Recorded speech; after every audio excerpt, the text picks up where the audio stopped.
¿Qué tal? Muy buenos días. Hoy es domingo, 1 de noviembre de 2020. Los saludo con mucho aprecio, con mucho cariño desde la Ciudad de México. Mi familia se encuentra en Mérida, como ya les hemos compartido. Yo viajé en esta semana porque el martes pasado, con con mucha alegría, recibí, les comparto, un reconocimiento de parte del Aposento Alto, ahí en las instalaciones de CUPSA, donde servimos durante los últimos 16 años. Fue una experiencia muy hermosa. Estuvo Stephen Bryan, editor mundial del Aposento Alto. También Jorge Berríos, que es el encargado de Relaciones Internacionales. Y algunos de los hermanos responsables en América Latina, en sus diferentes países, de la distribución del Aposento Alto.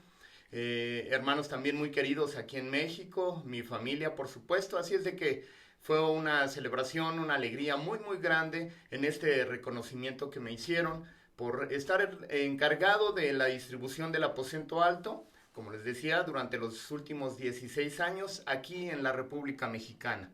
Pues bueno, vayamos a la palabra del Señor. Y ustedes recordarán hace algunos años, allá por 1980, salió una película que se llamaba Cazadores del Arca Perdida, en donde estaban buscando el Arca de la Alianza, este objeto sagrado que se establece desde el desierto cuando Moisés sale de Egipto con los hebreos y el Señor le indica que tiene que construir un arca en donde se colocan objetos muy especiales, como lo es las tablas de la ley que el Señor entregó a Moisés, también el bastón con el cual Moisés tocó el mar y se abrió para que pasaran en seco, y un pedazo de maná que era el alimento que el Señor les proveía día a día a su pueblo.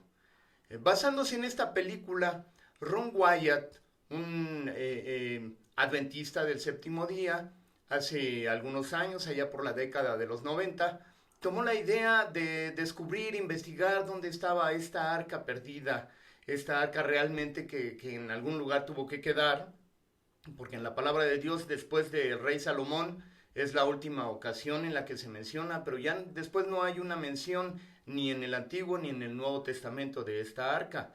Entonces, este investigador, Ron Wyatt, de la Iglesia Adventista del Séptimo Día, en los 80, precisamente principios de los 90, solicitó permiso ahí en Jerusalén para excavar. Y excavó precisamente en un lugar en donde él dice que se le reveló que estaba este objeto sagrado, el objeto sagrado, repito, más importante para toda la arqueología en toda la historia de la humanidad.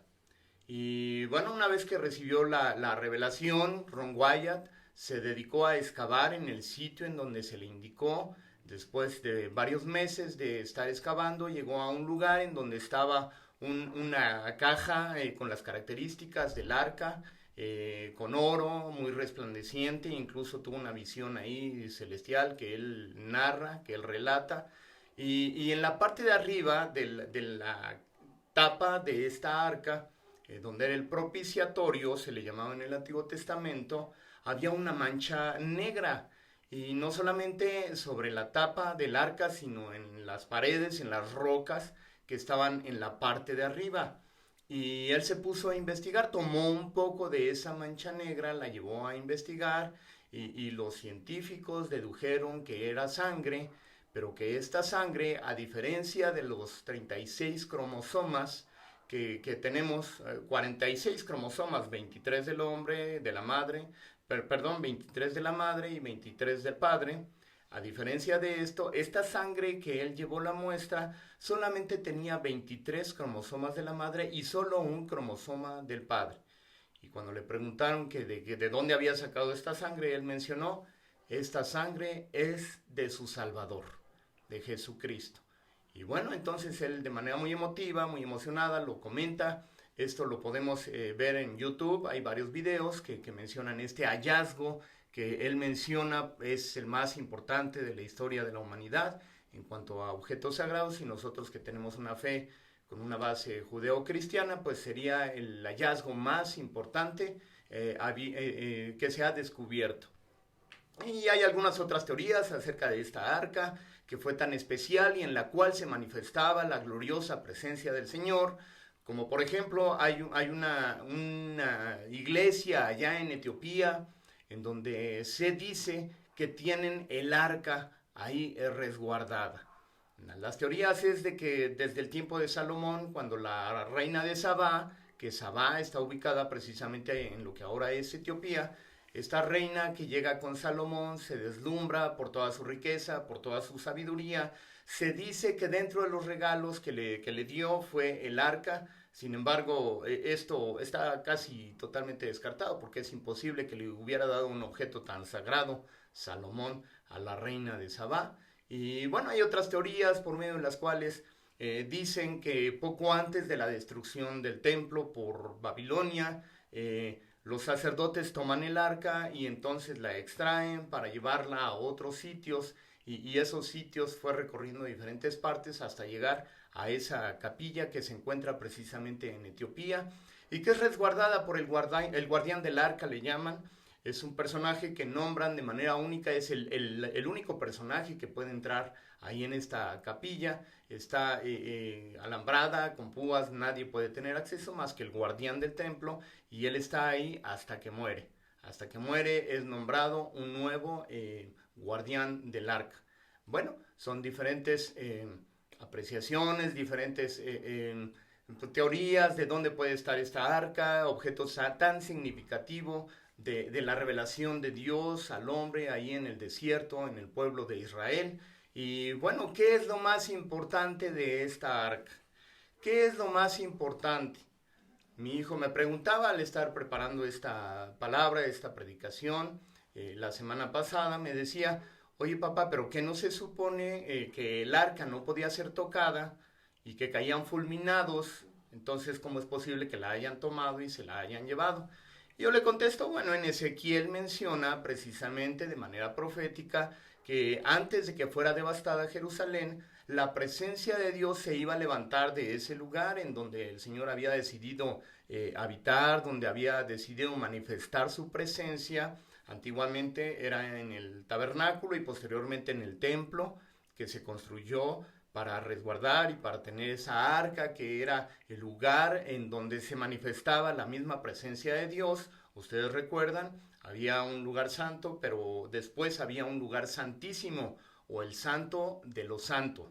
Y en ese lugar estaba totalmente oscuro, solamente entraba el sacerdote una vez al año, el sumo sacerdote una vez al año para ofrecer la sangre del cordero pascual, el cordero sin mancha, y la depositaba en el propiciatorio, es decir, encima de la caja precisamente del arca.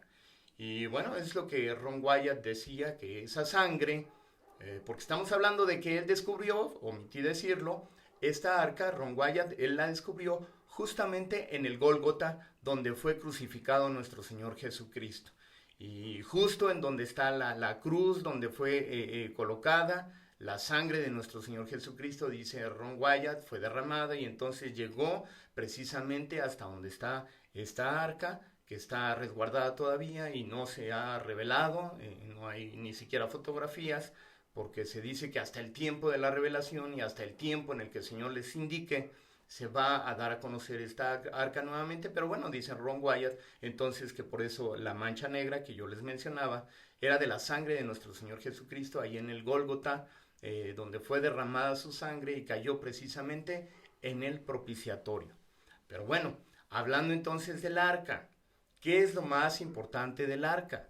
No es el objeto en sí, porque llega a ser símbolo y objeto de adoración como muchos otros objetos. Aquí lo importante no es el arca, insisto, no es el arca. Aun si la encontraran, aun si fuera cierto todas estas teorías, alguna de ellas, de dónde se ubica el arca no debe ser objeto de adoración, sino la misma presencia de Dios que se manifestaba en ella, en el arca. Eso era lo que traía poder al arca, no el objeto en sí. Y hablando un poco del arca, esta arca de la cual vamos a leer un pasaje muy interesante ahí en el libro de Josué, que en alguno de los episodios más gloriosos en donde es llevada el arca, es precisamente la porción que vamos a leer en Josué 3, donde Josué guía al pueblo después de recibir la encomienda de parte de Moisés. Josué es el que se encarga de continuar esa travesía por el desierto para llegar y tomar la tierra que el Señor había prometido a su pueblo tomarla en posesión. Pero en Josué 3 entonces narra eso cuando el pueblo se está acercando al río Jordán, posteriormente atraviesan en seco, trayendo el arca de la alianza, los sacerdotes la dirigían y una vez que atraviesan el Jordán entonces se dirigen a tomar Jericó, que es el primer punto estratégico para ir tomando la tierra prometida. Pero hablemos un poco entonces del arca. La presencia de Dios, hablando del arca, hablando de este objeto sagrado, no era en sí lo más importante, sino lo más glorioso, lo más excelso, lo más magnífico del arca era que Dios había decidido manifestar su presencia, revelar su presencia ahí a través de este objeto sagrado. Entonces dice en Éxodo 29:43, una vez que el tabernáculo fue construido de acuerdo con las indicaciones que el Señor le dio a Moisés, cada uno de los objetos sagrados fue colocado ahí en ese lugar, incluyendo el arca. La presencia del Señor, dice en Éxodo 29:43, dice que el Señor mencionó, mi presencia santificará este lugar. Es la presencia de Dios la que santificó el lugar. No era el lugar en sí, no eran los objetos. Era la misma gloriosa presencia del Señor. Y sigue haciéndolo así. Sigue siendo lo más importante. La presencia del Señor no es el lugar, no es ni siquiera el templo, es la presencia de Dios que santifica, que llena y que transforma nuestras vidas y nuestros corazones. Además, la presencia de Dios consume. En Levítico 9:24, dice lo siguiente: de la presencia del Señor salió un fuego que consumió el holocausto y la grasa que estaban sobre el altar. Al ver esto, todo el pueblo prorrumpió en gritos de júbilo y cayó rostro en tierra. Además, Levítico 10, del 1 al 2, pero Nadab y Abiú, los hijos de Aarón, tomaron cada uno su incensario, poniendo en ellos fuego e incienso. Ofrecieron ante el Señor un fuego que no tenía por qué ofrecer, pues Él no se lo había mandado. Entonces salió de la presencia del Señor un fuego que los consumió y murieron. Estoy leyendo la Nueva Versión Internacional y bueno, aquí estamos viendo de manera muy clara que la presencia de Dios consume. Cuando se presentan los sacrificios, cuando se presentan de manera correcta, la presencia del Señor viene, consumiendo el sacrificio. Aquí entonces repetimos, la presencia del Señor consume el sacrificio. Era grato delante del Señor. Pero cuando Nadab y Abiú, hijos de Aarón, presentan un incienso, un fuego extraño, no sabemos si ellos estaban adorando algún otro ídolo o algún ídolo más bien, si ellos estaban haciendo una adoración que el Señor no les había indicado, porque lo dice la palabra, y en ese momento también son consumidos por la presencia del Señor. Es muy delicado estar jugando con las cosas de Dios. Es muy delicado estar coqueteando con la gloria de Dios y entonces también la gloria a otros objetos, cosas o personas. Además, esta presencia de Dios trae victoria a su pueblo. Esta presencia que era manifestada en esta arca del pacto, en esta arca de la alianza, como también es llamada, dice ahí en Josué 3, la porción que vamos a estudiar, Josué 3, el pueblo cruza el río Jordán y luego toma Jericó. Y precisamente el pueblo llevaba el arca por delante. Ahorita vamos a hablar un poco de ese momento glorioso cuando el Señor trae victoria a su pueblo. La presencia de Dios, no el arca, la presencia de Dios manifestada trae victoria a su pueblo. Además, la presencia de Dios trae alegría. Salmo 21:6. Has hecho de él el manantial de bendiciones. Tu presencia lo ha llenado de alegría. La presencia del Señor sigue trayendo alegría a nuestros corazones. La presencia del Señor cambia nuestro lamento, nuestra tristeza, lo cambia en gozo. Dice también en Salmo 89:15, dichosos los que saben aclamarte, Señor, y caminan a la luz de tu presencia. La presencia de Dios trae dicha, trae alegría, trae gozo a nuestra vida. Ahora sí vayamos, si ustedes quieren buscarlo, ahí en la palabra del Señor, en algún ejemplar que tengan, en el libro de Josué, leeremos entonces algunos versículos y mencionaremos. Les invito a que posteriormente ustedes lo lean en su casa. Y dice entonces la palabra del Señor aquí que está mencionando donde Josué y los israelitas se acercan al río para cruzar en seco. El Señor les da una indicación para que los sacerdotes lleven el arca. Ellos pasan, tocan con sus pies el río Jordán, y posteriormente las aguas se retiran, como había sucedido también en el Mar Rojo, para que atravesara en seco su pueblo. Ellos se abren las aguas y todo el pueblo, el ejército, puede atravesar y tomar posteriormente Jericó, que es el primer punto estratégico para tomar la tierra prometida. Pero bueno, vayamos ahí solamente si ustedes gustan seguirlo con sus Biblias, en Josué 3:2, las indicaciones que el Señor le va dando a Josué y que las expresa hacia el pueblo de cómo tendría que ser la dinámica para que el Señor les diera la victoria y para que pudieran atravesar el río Jordán y posteriormente empezar a tomar la tierra que el Señor les había prometido. ¿Qué cosas te ha prometido el Señor? ¿A dónde te ha llevado el Señor? ¿Qué te ha hablado el Señor que estás esperando que Él conteste, que de su mano venga la bendición para contestar aquella petición, aquello que está en tu corazón y que ha sido motivo de oración durante años? Vemos entonces en Josué 3:2 que cuando dice el Señor le da la indicación a Josué y entonces menciona que cuando vean el arca del pacto tienen que abandonar sus puestos y ponerse en marcha detrás de ella. Léanlo ustedes en la versión que ustedes tengan. Lo cierto, se menciona entonces el Señor a Josué. Fíjense que tengo un poquito de tos. El clima de aquí está fresco, a diferencia de Mérida, pero estamos gozándonos en la presencia del Señor y aquí con mi familia, con mi mamá y con todos nuestros amigos aquí en la Ciudad de México, y eso es motivo de adoración. Debo de cuidarme la garganta, pero bueno, todo está siendo de mucha bendición. Ha sido una semana llena de bendiciones, de cumplimientos, hablando de aquellos sueños que el Señor nos ha dado y de que el Señor va abriendo puertas y cumpliendo todos esos sueños y cerrando las puertas incorrectas también. Pero bueno, menciona entonces ahí en Josué 3 que el Señor le da indicación al pueblo de que cuando vean el arca tenían que abandonar sus puestos y entonces ir detrás de ella. Aquí está la primera enseñanza que quiero comunicarte de parte del Señor el día de hoy. Cuando la presencia del Señor se está acercando a ti, cuando el Señor te está hablando, cuando está tocando tu corazón, debes ir tras Él, debes obedecer, debes escuchar su voz y dejar lo que estás haciendo. No te estoy diciendo que dejes el trabajo y entonces sigas de tiempo completo a Dios, que te dediques a ser pastor o predicador, no sé. Lo que te estoy diciendo es que atiendas su voz, que tu corazón escuche su voz, que escuche su palabra y que sigas detrás de Él en tu corazón y en tu espíritu, en tu mente. Ve detrás del Señor porque esto es bueno. Cuando el Señor se manifieste, ve detrás de Él. Seguramente se ha manifestado muchas veces en tu vida y de muchas formas, y muchas veces no le has hecho caso. Es tiempo de que cuando la presencia del Señor se manifieste en tu vida, tú le obedezcas y vayas tras Él, como decía Josué al pueblo de Israel, para tomar esa tierra prometida en posesión. Además, un poco más adelante, en el capítulo 3, versículo 4, se indicaba que deberían de estar a distancia de 1 kilómetro.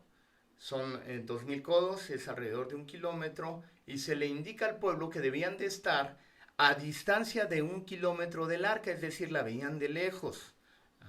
La veían de lejos y entonces tenían que ir en pos del arca, tenían que ir siguiéndola, pero guardando una distancia considerable, porque esa presencia, ya dijimos, consumía a aquel que no tuviera un corazón correcto, que no estuviera obrando de manera correcta. ¿Qué es lo que sucede cuando nuestro Señor Jesucristo es crucificado? Cuando el Cordero sin mancha es crucificado y esa sangre entonces es rociada sobre nuestras vidas y trae salvación, trae libertad, trae una nueva forma de vivir y de pensar. Cuando esto sucede, dice allá que en la palabra de Dios que en el Gólgota suceden varias cosas tremendas como un terremoto.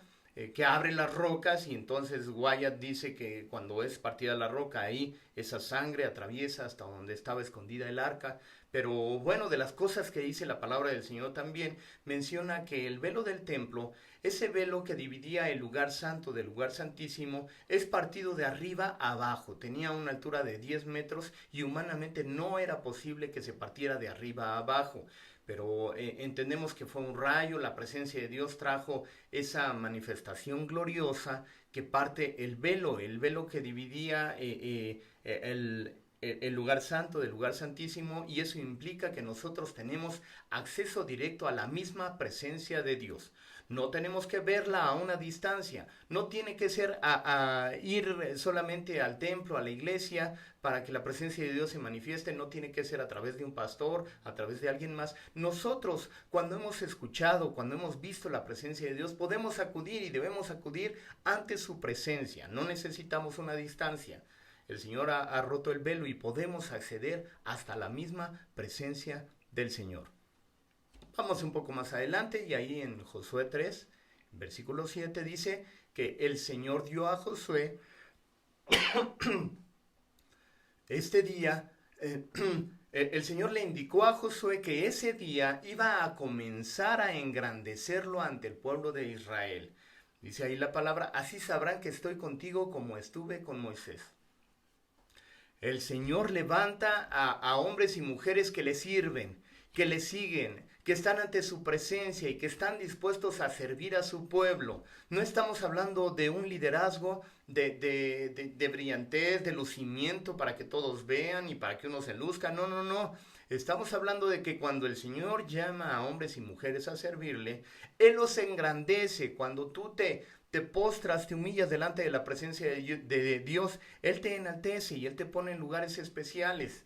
Lo hemos visto, hemos testificado que el Señor te saca de lo más vil y de lo más menospreciado, te hace sentar con los príncipes de su pueblo y Él te coloca en lugares honrosos cuando tú decides ir ante su presencia y humillarte ante su presencia y darle solamente la gloria a Él. El Señor le estaba diciendo a Josué, el día de hoy voy a empezar a engrandecerte delante del pueblo para que sepan que estoy contigo como lo estuve también con Moisés. El Señor se manifiesta en tu vida cuando tú estás dispuesto a ser un líder que le honra, que le glorifica, que pone sus manos al servicio del Señor y que entonces no busca su glorificación propia, su exaltación, sino la gloria del Señor. Y concluimos allí en el capítulo 3 de Josué, versículo 10.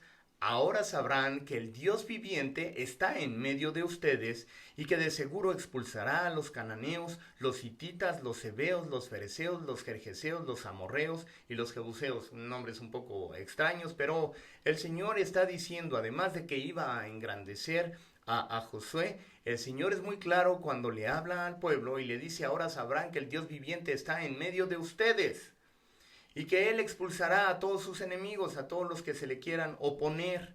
El Señor es el que se encarga de, cuando Él está en tu vida, cuando tú estás ante la presencia del Señor, Él se encarga de expulsar, de derrotar a todos tus enemigos. Me he enterado de manera triste de gente que estuvo atacándome en cuestiones judiciales, algo muy terrible, demandas que padecí por denunciar algunas situaciones incorrectas. La gente que estuvo a cargo de estas denuncias acaba de fallecer. Nunca fue nuestra oración, nunca quisimos que sucediera, pero bueno, ha sido llamado a cuentas y bueno, esto es una situación que a nosotros nos consterna, no lo hubiéramos esperado, pero Dios tiene formas extrañas de manifestarse y de entonces manifestar que está en tu vida, que la presencia de Dios se ha manifestado en tu vida y que Él está haciendo cosas grandes para que vean que Dios se manifiesta en ti y a través de ti. El Señor te exalta, el Señor te levanta, el Señor te guía para que su nombre sea glorificado a través de tu vida. Solo me resta en este momento invitarte, como ya lo hemos visto, a que si estás escuchando la voz del Señor, acudas ante su presencia. Omití decir algo, que también antes de que el pueblo se levantara y siguiera este camino por donde el Señor les iba a dar la victoria, el Señor fue muy claro en decirles que tenían que purificarse, que tenían que santificarse. En ese momento el pueblo tenía que hacer un baño ritual. ¿Qué es lo que tienes que hacer tú cuando escuchas la voz del Señor? Permitir que esa sangre gloriosa de Jesucristo que fue derramada en la cruz del Calvario te limpie, te sane de tu maldad, de tu pecado, de aquella vida que has llevado lejos del Señor. Tienes que permitir ser santificado, ser purificado por esa sangre que es suficiente para perdonar tus pecados y los míos. Y entonces acudir ante la presencia del Señor, limpio por la sangre de Jesucristo derramada en la cruz del Calvario, ser guiado por esos líderes que el Señor ha levantado, y entonces sí, esperar que el Señor te levante para que en ti y a través de ti Dios manifieste su gloriosa presencia y su nombre sea exaltado y glorificado. Escucha la voz del Señor. Guíate a través de la guía que trae su presencia a tu vida. Sé limpiado por la sangre de Jesucristo, por fe, porque así lo hemos creído, lo hemos sabido, que no necesitas hacer absolutamente nada. Solamente por fe recibir el sacrificio glorioso de Jesucristo en la cruz, y entonces ser limpiado de tus pecados y esperar ahora sí la bendición y la promesa de Dios cumplida en tu vida. ¿Qué te parece si oramos? Si están en familia, cierren sus ojos y permítanme orar por ustedes. Padre, glorioso Padre hermoso, que sigues manifestando tu presencia en tu pueblo y a través de tu pueblo. Yo te pido, Padre, que hagas tu obra en medio de aquellos que están escuchando tu voz, que puedan acudir ante tu presencia, Señor, que sean limpiados por la sangre del Cordero sin mancha de Jesucristo que fue derramada en la cruz del Calvario, y que tú traigas, Señor, de tu presencia sobre ellos, y que tú muestres, Señor, de qué manera estás trabajando en sus vidas para cumplir, Señor, tu perfecta voluntad y para que tu nombre sea glorificado cuando los demás vean que tú estás cumpliendo y que estás respondiendo a las oraciones, y que tú levantas a tus hijos e hijas cuando están confiando en ti y cuando están acudiendo a tu llamado de ir ante tu presencia. Esto te lo pedimos en el nombre glorioso de nuestro Señor Jesucristo, y que a ti sea la honra y la gloria, la alabanza y la adoración por todos los siglos. Amén. Me despido de ustedes con todo gusto, que el Señor siga bendiciéndoles, hablándoles. Escuchemos la voz del Señor a través de tantas formas que el Señor se revela a nuestras vidas, y que el Señor bendiga a tu familia. Que la gracia de nuestro Señor Jesucristo, el amor eterno de Dios Padre y la comunión con su Santo y Divino Espíritu sean con ustedes y con todo el pueblo del Señor desde ahora y para siempre. Amén.